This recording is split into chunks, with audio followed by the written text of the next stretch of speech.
కార్మికులకు అన్యాయం జరుగుతుంది.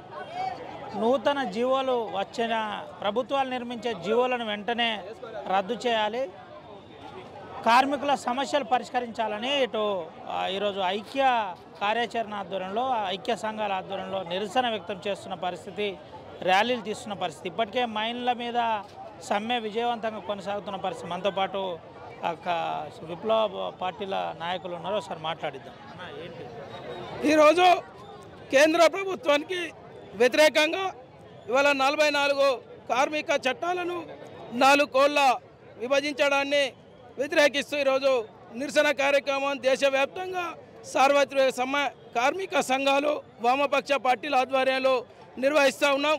ఈరోజు మంచిర్యాల జిల్లా కేంద్రంలో అన్ని కార్మిక సంఘాలు వామపక్ష పార్టీల ఆధ్వర్యంలో నిరసన కార్యక్రమం చేసినాం.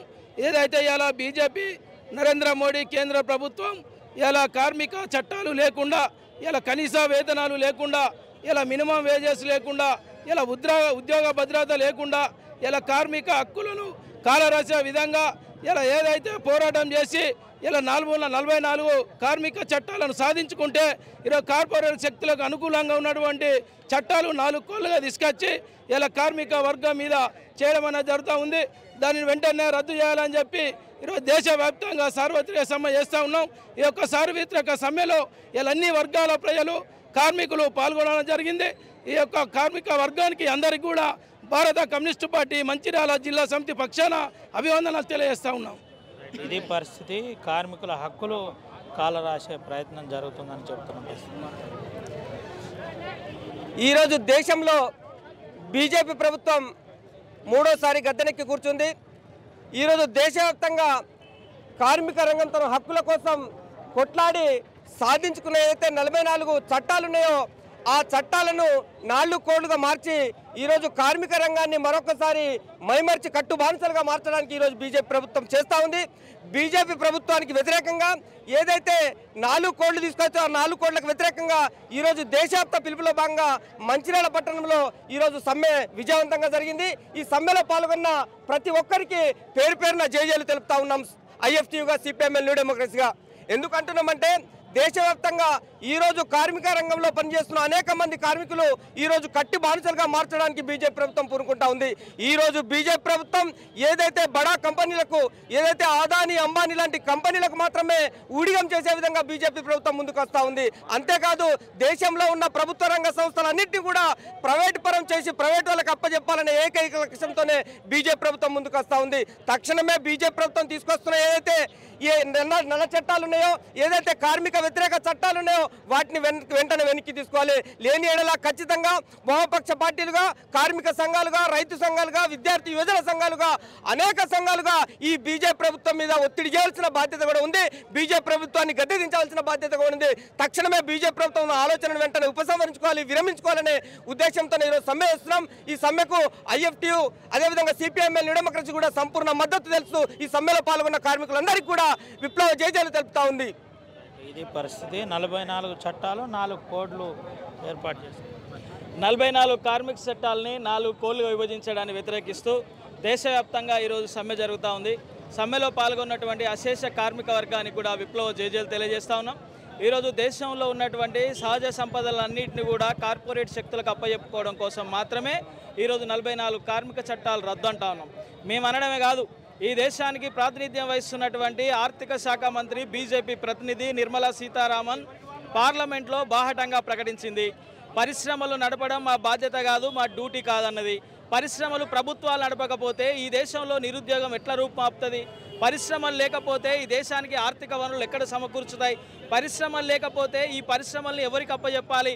అంటే ఇది వ్యక్తుల ఆస్తులు కాదు. ఈ దేశంలో ఉన్న ప్రభుత్వ రంగ పరిశ్రమలన్నీ యావత్ దేశ జాతీయ సొత్తు. అది అంతేకాదు సహజ వనరులు కూడా జాతీయ సొత్తు. అవన్నిటిని కూడా లేకుండా చేసేటువంటి ఇలా మీరు పరిశ్రమలు నడపడం మా బాధ్యత కాదంటే కేవలం ప్రధానమంత్రి, ఆర్థిక మంత్రి, సహాయ మంత్రుల హోదాలకు మాత్రమే మీరు ఉంటారా? దేశ భద్రత ఎవరు చూడాలి? ఇలా దేశ భద్రత పేరుతోటి దేశంలో విభిన్న రీతులలో అనేకమైనటువంటి రూపాలలో ఇలా విస్ఫోటనాలు జరుగుతూ ఉన్నాయి. అయినా మీరు ఇవాళ దేశంలో ఉన్నటువంటి కార్మిక వర్గాన్ని నట్టేట ముంచేటువంటి ప్రక్రియగా పూనుకొని దేశంలో కార్పొరేట్ సంస్థల అధిపతుల కోసం మీరు మళ్ళీ ఒకసారి బీజేపీ ప్రభుత్వం అధికారంలోకి రావడం కోసం వాళ్ళు డబ్బు మీకు సమకూరుస్తారు కనుక ఈ చట్టాలుంటే వాళ్ళకు డబ్బు సమకూర్చడం కోసం ఇబ్బంది అవుతుంది కనుక దేశంలో 44 కార్మిక చట్టాలని రద్దు చేసి వాళ్ళకు అనుకూలమైనటువంటి 4 లేబర్ కోడ్లు తీయడాన్ని మేము వ్యతిరేకిస్తూ ఉన్నాం. దేశంలో ఇలా వెలిగిపోతుందని చెప్పేసి బీజేపీ మాట్లాడుతూ ఉన్నది. విశ్వగురువు అని చెప్పేసి బీజేపీ మాట్లాడుతూ ఉన్నాడు. కానీ ఇలా ఎవరికి విశ్వగురువు? దేశంలో ఉన్నటువంటి అడ్డా కూలీలకు విశ్వగురువా, ఆదివాసీలకు విశ్వగురువా? ఇలా కార్పొరేట్ సంస్థల కింద చిన్న జీతం 5,000 రూపాయలు జీతాలు తీసుకునేటువంటి వాళ్ళకు విశ్వగురువా నువ్వు?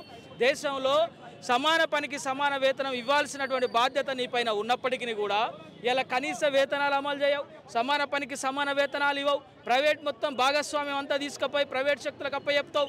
విమానయాన రంగం గంగల కలిపినావు, రైల్వే రంగం గంగల కలిపినావు, ఎల్ఐసి రంగం గంగల కలిపినావు, కోల్ ఇండియాని గంగల కలిపినావు.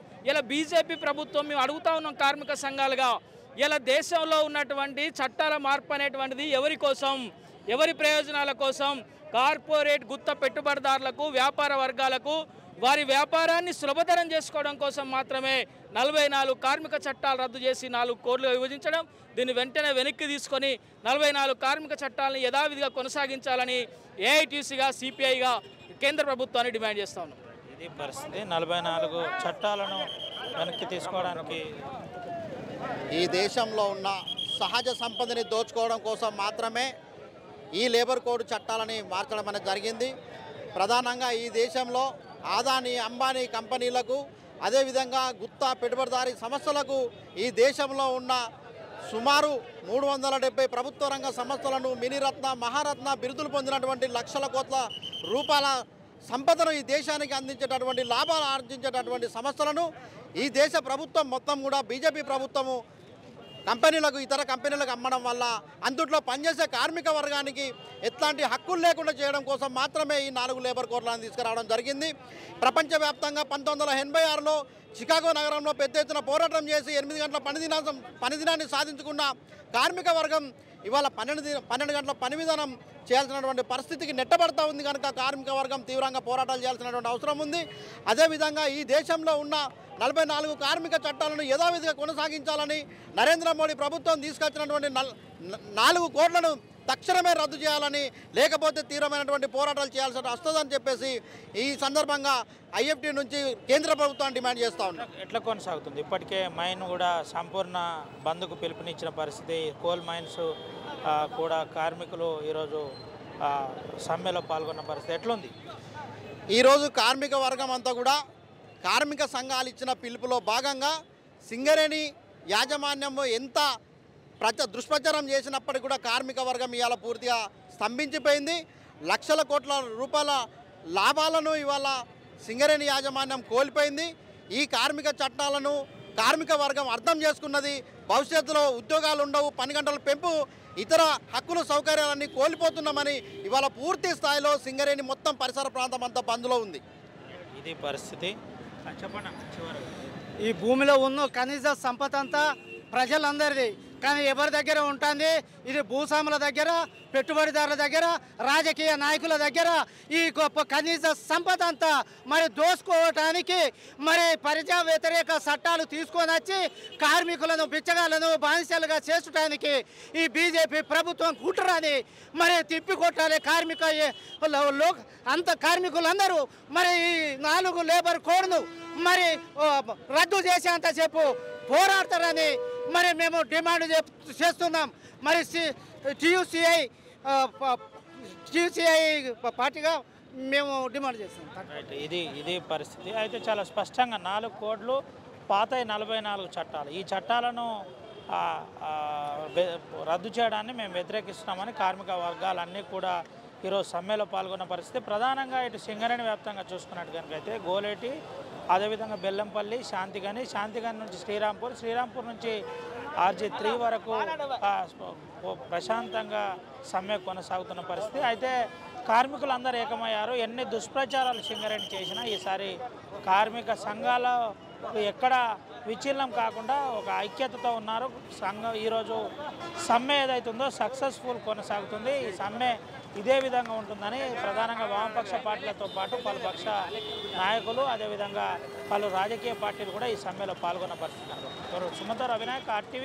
ఆదిలాబాద్. తెలుగులో న్యూస్ కి ఫాస్టెస్ట్ యాప్ ఇప్పుడు టోటల్లీ న్యూ అవతార్లో జస్ట్ 5 seconds లో కంప్లీట్ న్యూస్. సోషల్ మీడియాలో ట్రెండ్స్ కి one stop solution. Live TV app voice search option తో ఇప్పుడే డౌన్లోడ్ చేయండి లేదా అప్డేట్ అయిపోండి. యాప్ లింక్ డిస్క్రిప్షన్ లో ఉంది.